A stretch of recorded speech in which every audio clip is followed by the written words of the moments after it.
1, 2, 3, funk it.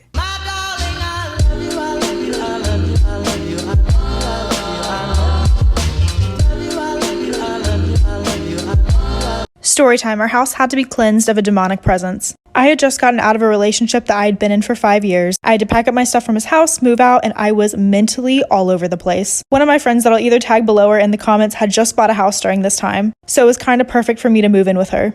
The house was beautiful, had very cottage vibes, but there was something about the shed in the back, and I'll insert a picture. It was filled with religious symbols and Mod Podge all over the wall. There was lights in there like people were trying to grow, and it just seemed like a lot of teenage experimentation happened back there. But overall, the house was nice and was totally checked out by the inspector. Soon after I started to move in, that's whenever spots would occur on the ceiling. It was happening a lot on my side of the house as if there was water damage. However, we didn't know where the water damage was coming from and she had had the house inspected. This is when she started to have extremely vivid nightmares that bled over into the day. She would wake up and see shadowy figures hanging over her. I kind of just thought she was tired due to night shift at first, but that's when I got my first sleep paralysis episode. It gets way worse, so stay tuned for part 2 and follow me on Instagram.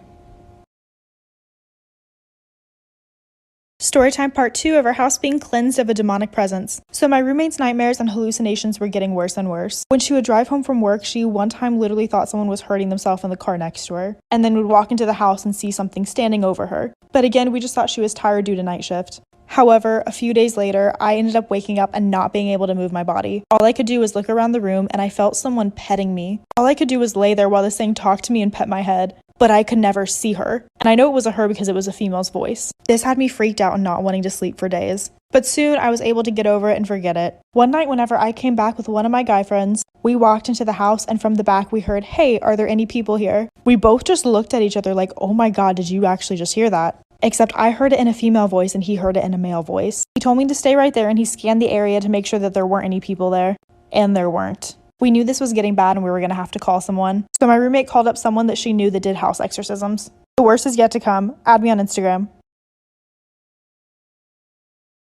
Storytime part 3 of our house having to be cleansed of a demonic presence. So my friend reached out to a lady that she knew and told her the situation, told her about the house, and the lady was very intuitive. She knew that we were not going through very good times in our life and that there was probably something here feeding off of us. On top of that, it was gaining energy from a negative male presence. And she mentioned that potentially this male presence could have been doing drive-bys, just like my ex had been doing. She said she'd be there in a few days, but that the rotting of the house was going to get worse. A few days later, on a day that I know that my ex came by, the entire roof in one of the rooms collapsed, and I'll insert a picture. So she was right. By the time it got to her coming, she was able to examine the house and give us a full assessment. I guess whatever teenage experimentation was going on in the shed ended up letting in something and then was feeding off of our weakness. Not only that, but the spirits were watching my roommate from her window looking into her mirrors, which faced her bed, so make sure you never have mirrors facing your bed. The exorcism included absolutely everything you can think of, and the issues we were having stopped for the most part after this. Stay safe and follow me on Instagram for more content.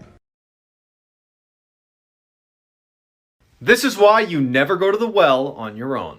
In 1983, a young boy was camping with his family on Roan Mountain in North Carolina when his mom asked him to head on down the path and get some water from the well. When the boy didn't return, his mom went to check on him and he was gone. A massive search party was launched to find him, but with temperatures rapidly dropping and finding no trace of him, the family braced for the worst. Then, miraculously, on the 7th day of the search, the boy shows up on the mountaintop in an area they had already searched, healthy and clean. When they asked the boy, "Where have you been?" he said he had been at the well when a tall, faceless man showed up behind him, scooped him up, and brought him to the top of the mountain where he kept him in his cabin all week.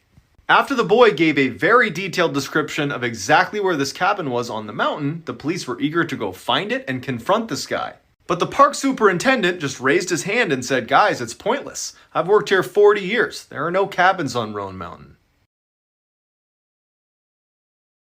This is why you should always keep a diary. Once there was a young woman in Korea who was blind in one eye. She decided that once she saved up enough, she would get a cornea transplant. Eventually she did, so she scheduled the surgery. She was very excited for it, however, afterwards things took a terrifying turn. She stopped texting and talking to her friends and even her family with no explanation. People thought she just needed some time to recover. However, eventually her parents grew worried about her and went to her house. They knocked on her door, but there was no reply. Then they called the police, who broke down the door. Inside the house, they found the young woman lying in a pool of her own blood. bad. Her parents were devastated. No one could understand why she did this to herself. Perhaps it was just a social isolation. However, this theory was quickly changed when the police kept investigating. All the mirrors had been smashed in the house, as well as all other reflective surfaces. But it wasn't until they found the young woman's diary that they really found out what was happening. When they flipped open her diary, they found that on the last few pages she'd written over and over again, "My right eye is staring at me." If someone asked to put makeup on you, don't do what she did. One night, a girl in Japan was walking home at night when she came across an elderly woman. It seemed like the woman was walking around aimlessly. She was wearing an oversized hat and had a cane. While she had wrinkles on her face, she also wore quite a bit of makeup. The young girl didn't think much of it until the old woman came up to her and asked if she wanted to try some of her makeup powder. She said that she loved using it and it would make the young girl so much more beautiful. She didn't want to be rude, so she agreed. What could be the harm? But she could have never imagined the horrifying consequences this could possibly lead to. The moment the white powder was applied to her face, she felt a deep burning sensation. Then she felt the flesh on her face fall off. The old woman was the face powder hag, a creature from Japanese urban legend who tricks young girls into putting on her makeup. When the young girls' faces begin to rot and fall off until there's nothing left but a skull, she will steal their flesh for herself. What she does with it is still a mystery. This true story is so simple and so creepy. On June 21st, 2009, a 16-year-old wakes up to an empty house around 11 a.m. He heads downstairs, grabs a snack, and goes to the basement and plans on watching TV for the next few hours until he meets his friend around 3. About 30 minutes later, his mom comes downstairs and asks him, "Where have you been all day?" Confused, he says, "I've only been up for like 30 minutes. And then he looks at his phone, and it's after 7 o'clock at night. There's dozens of missed calls and several text messages from his friend and his mom asking, "Where are you?" He tells his mom that none of this makes any sense, but what she tells him is even worse. She said that she was there all day and saw him go into the basement at 11, but after that, he was gone all day. So for one day in the summer of 2009, this kid didn't exist. This is why you should always lock your doors. A class was playing a game of Kahoot when they heard a voice on the intercom say, "This is not a drill, go into lockdown."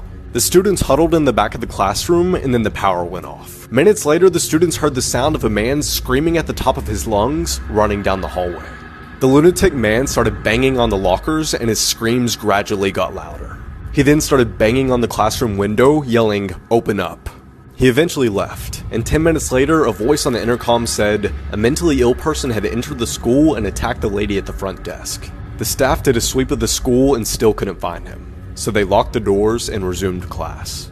Later that night, one of the janitors went into the utility closet when this happened.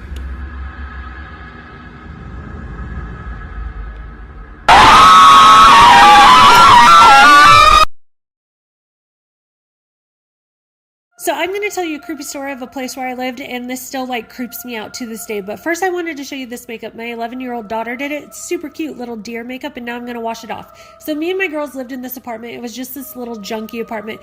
2 bedrooms. It was like a square with a couple of windows. There wasn't much there. To give you perspective, my dog would lay at the end of the bed every night and snarl at the dark hallway, even though there was nothing there. It was just weird. So one night we get home, we're having dinner, we hear this huge bash. We have no clue what's going on. I go to the bathroom. The mirror had basically flown off the wall, skipped the counter, broke reflective side up on the floor, and it didn't make sense. How did it not break on the counter or the ledge? How did it not hit something else and break first? And I looked, none of the latches were missing. I don't know how it fell off, and it skipped everything, broke on the floor, and I noticed this. I was not able to look in that hole. I still can't even look at that picture. We had to cover that with wrapping paper for a week just so we could use the bathroom. It still creeps me out. This is why you should never leave your house unlocked. Part 1. When I was about 12 years old, I lived in Kansas.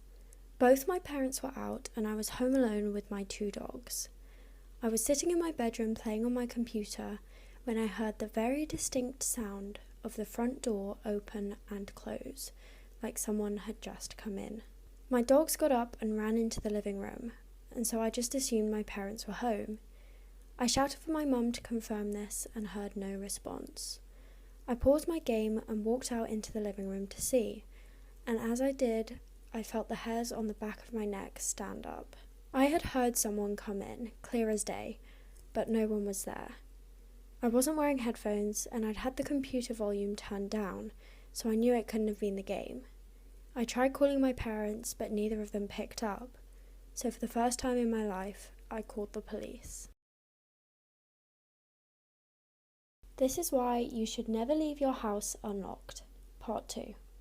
I explained the situation to the 911 operator, and she told me that police were on their way. I stood there rooted to the spot, and not long after my parents got home. The police arrived shortly after and told us that thieves usually wait until homeowners leave, check the door, and if it's unlocked, they go in and take valuables. They checked the house but found no one. They said whoever it was probably left when they heard that someone was home. They told us to make sure that we lock the doors but not to worry too much. Not long after it happened, I told the story to one of my friends, and he said, "You only heard the door once. That means they were most likely already in the house. You just heard them leave." This is why you should never live next to crazy people. In 2015, a girl who was totally fed up with her noisy neighbors finally worked up the courage to go over there and tell them to be quiet.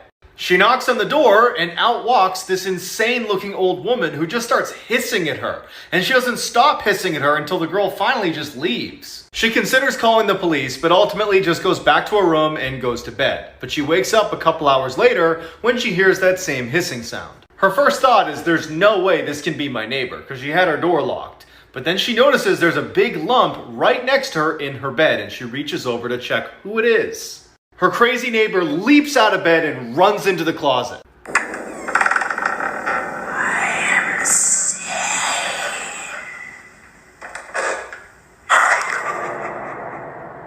Never play this game with your friends. Once there was a group of girls who heard about the game Baby Blue. They didn't believe in it but thought they could scare their friend Laura. So they sent Laura into a bathroom by herself. She turned off the lights, closed the door, and put her arms out as if to hold a baby. Then started chanting Baby Blue 13 times. What happened next cannot be explained. Laura felt a heavy weight in her arms. Then she felt the weight in her arms scratching her. She was terrified and didn't know what to do. She wanted to drop it, but she was afraid of what might happen if she did, so she froze, and the weight grew heavier and heavier. Suddenly, she saw a woman in the bathroom mirror with a twisted look on her face. She screamed in terror. When her friends heard her scream, they tried to open the door, but it was locked. When they finally opened the door, they found Laura on the floor. Her eyes had been scratched out. They tried to move her body, but they couldn't, because something large and invisible was pinning her to the ground.